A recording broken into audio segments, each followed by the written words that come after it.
आज की क्लास में हम लोग पढ़ेंगे किसके बारे में? नाम सुना है?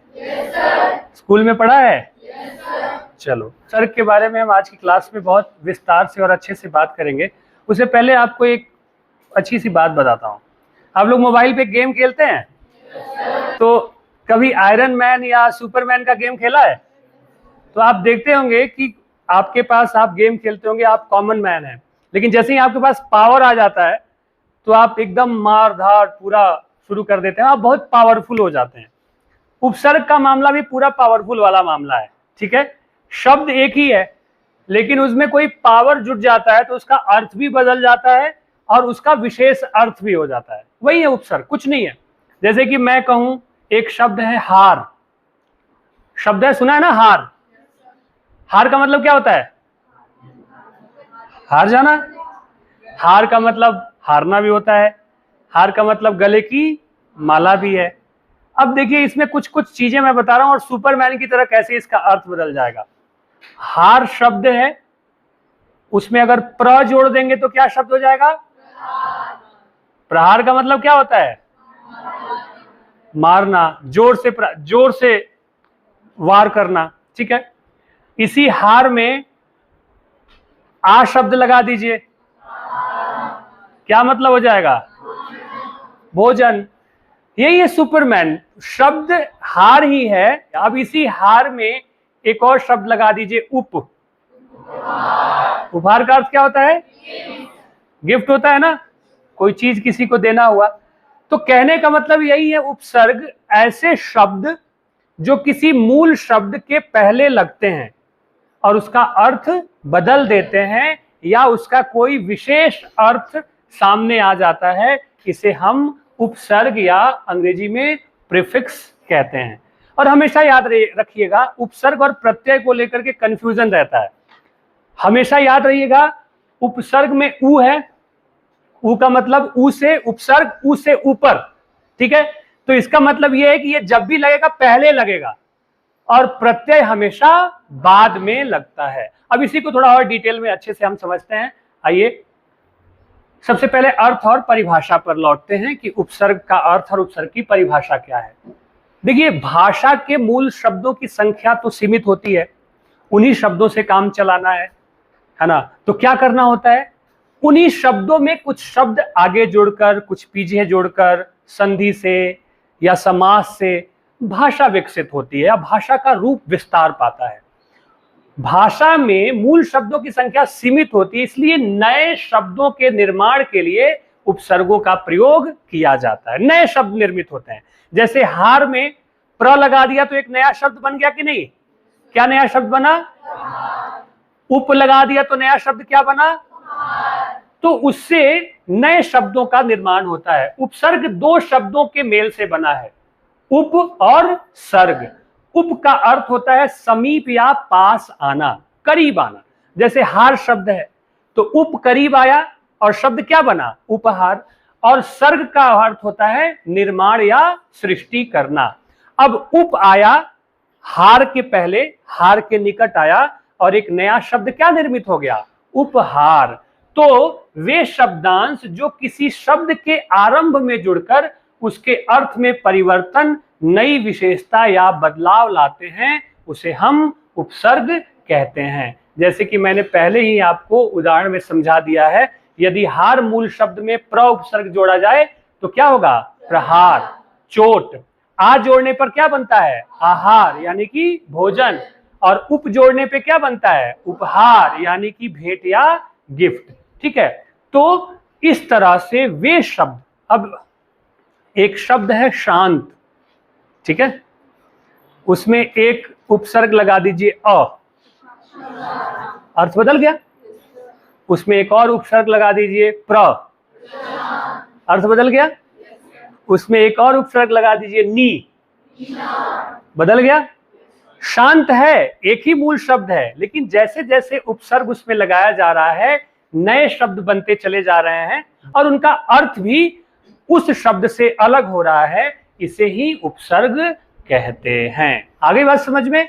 अब चलिए, उपसर्ग के प्रमुख प्रकार क्या क्या हो सकते हैं। तीन तरह के उपसर्गों का प्रयोग हिंदी भाषा में होता है। एक उपसर्ग वे जो संस्कृत के हैं, दूसरे उपसर्ग वे जो हिंदी के तद्भव से हैं, और तीसरे उपसर्ग वे जो अन्य भाषाओं से लिए गए हैं, वो तीसरे प्रकार के उपसर्ग होते हैं। जैसे संस्कृत का उपसर्ग, संस्कृत से सीधे हिंदी में आए उपसर्गों को तत्सम उपसर्ग कहते हैं। वो उपसर्ग हैं जो सीधे सीधे संस्कृत से आए हैं और हिंदी में स्वीकार कर लिया गया है। जैसे तत्सम शब्द, शब्दों के प्रकार आप पढ़े हैं ना, तो उसमें एक शब्द का प्रकार होता है तत्सम, यानी कि वे शब्द जो संस्कृत में जैसे थे वैसे ही हिंदी में उनको स्वीकार कर लिया गया। जैसे अग्नि, अग्नि संस्कृत में तत्सम शब्द है। हस्त, अब अग्नि का आगे चलकर आग हो गया और हस्त का हाथ हो गया। तो वैसे ही संस्कृत के सीधे सीधे हिंदी में आए उपसर्ग होते हैं। इनकी संख्या 22 मानी गई है। इसके कुछ उदाहरण देखिए। अति, अधिक में अति लगाएंगे तो क्या शब्द बनेगा? संधि विच्छेद पढ़ा है ना, ठीक है। वैसे ही अंत में अति लगाएंगे तो क्या बनेगा? आचार में अति लगाएंगे तो क्या बनेगा? अब देखिए, एक शब्द है आचार, आचार का अर्थ होता है व्यवहार, तौर तरीका, लेकिन अति उपसर्ग लगाने से शब्द क्या बना? बदल गया कि नहीं मामला पूरा का पूरा। अत्याचार का अर्थ क्या होता है? किसी पे जुल्म करना, है ना, किसी के साथ इस तरह का व्यवहार करना जो किसी भी तरह के मानवीय या अच्छे सभ्य समुदाय में जिसे अच्छा नहीं माना जाता है। तो बदल रहा है। जैसे अधि, अधि एक उपसर्ग है, ठीक है, इसका अर्थ होता है श्रेष्ठ या ऊपर। कार में लगा दिया तो क्या हो गया? ठीक है। वैसे ही अनु है, कर्ण में लगाया तो क्या बना? वाद में लगाया तो क्या बना? शासन में लगाया तो क्या बना?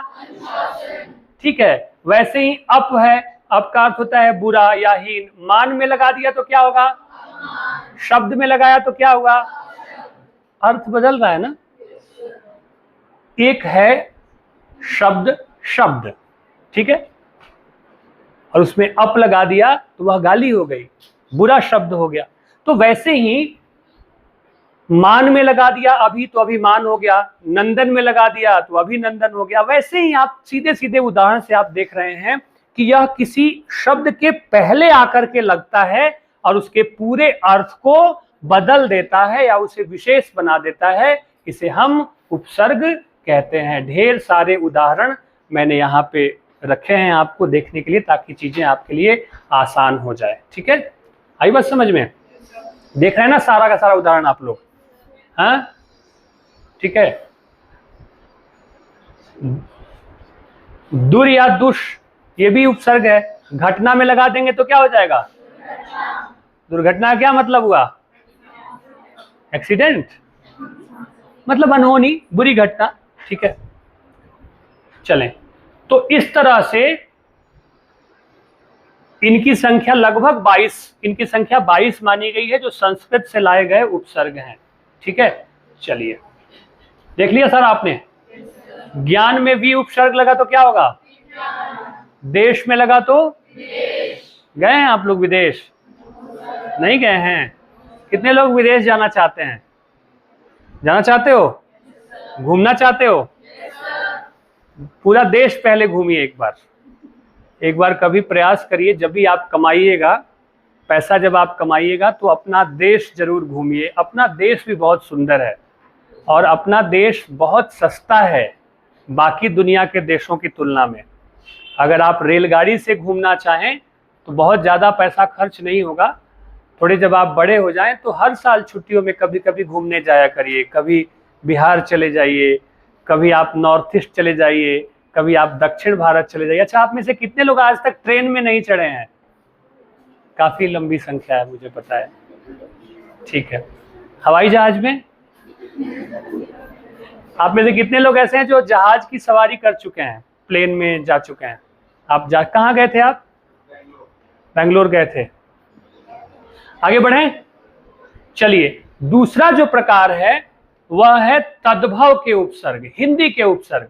ये हिंदी के अपने उपसर्ग हैं जो सरल बोलचाल में प्रयोग किए जाते हैं। इसका उदाहरण देख लें। जैसे अ, अन, इसका अर्थ अभाव या निषेध के अर्थ में होता है।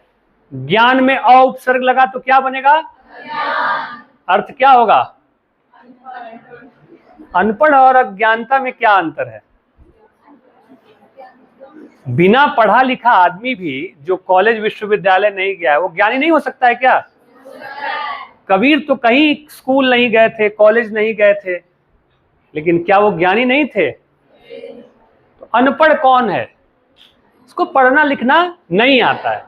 लेकिन जिसको पढ़ना लिखना नहीं आता है वो अज्ञानी होगा ये जरूरी नहीं है। आई बात समझ में? चलिए, अध है ना, इसका अर्थ होता है आधा। पका में अध लगाएंगे तो क्या होगा?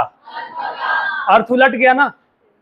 पका हुआ आम, ठीक है, अध पका आम, ठीक है। अध पका मतलब जो पूरी तरह से पका नहीं है। खिला हुआ फूल, अध खिला फूल, यानी कि फूल अब पूरी तरह से खिला नहीं है। तो आप देखिए कितना रोचक है कि सुपर पावर की तरह आता है और धक्का देता है, शब्द में जुड़ता है और उसके पूरे अर्थ को बदल देता है। ये ही उपसर्ग है, ठीक है। पुत्र कु उपसर्ग है तो क्या हो गया? अच्छा आप लोग बताएं, पुत्र में अगर सु उपसर्ग लगेगा तो क्या बनेगा? आप लोग क्या हैं? सुपुत्र? सुपुत्र हैं? सुपुत्र या सुपुत्री क्या है? वाह, मतलब आप ये मानते हैं कि आप बहुत अच्छे बच्चे हैं ना? बहुत बढ़िया, बहुत बढ़िया, ठीक है। आगे बढ़ें। डर में नी उपसर्ग है, ये क्या है? ये क्या है? अच्छा, चौ राह में क्या होगा? आगे समझ में ना? बहुत आसान है। और कुछ विदेशी उपसर्ग भी हैं, ये अरबी, फारसी और अंग्रेजी भाषा से हिंदी में आए हैं, ठीक है। जैसे बे, बेवजह। एक शब्द है वफा, आगे समझ में? कितने खुश हो जाते हैं आप। चलो, एक उपसर्ग है बद। नाम में बद लगेगा तो क्या होगा? ठीक है। सूरत में बद लगेगा तो क्या होगा? एक है बू, मतलब बू आ रही है, बद लगेगा तो बदबू, यानी कि खराब खुशबू, मतलब खुशबू तो क्या ही, खराब गंध। समझ में आया ना? ठीक है। वैसे ही ना, खुश में लगाओगे तो क्या होगा?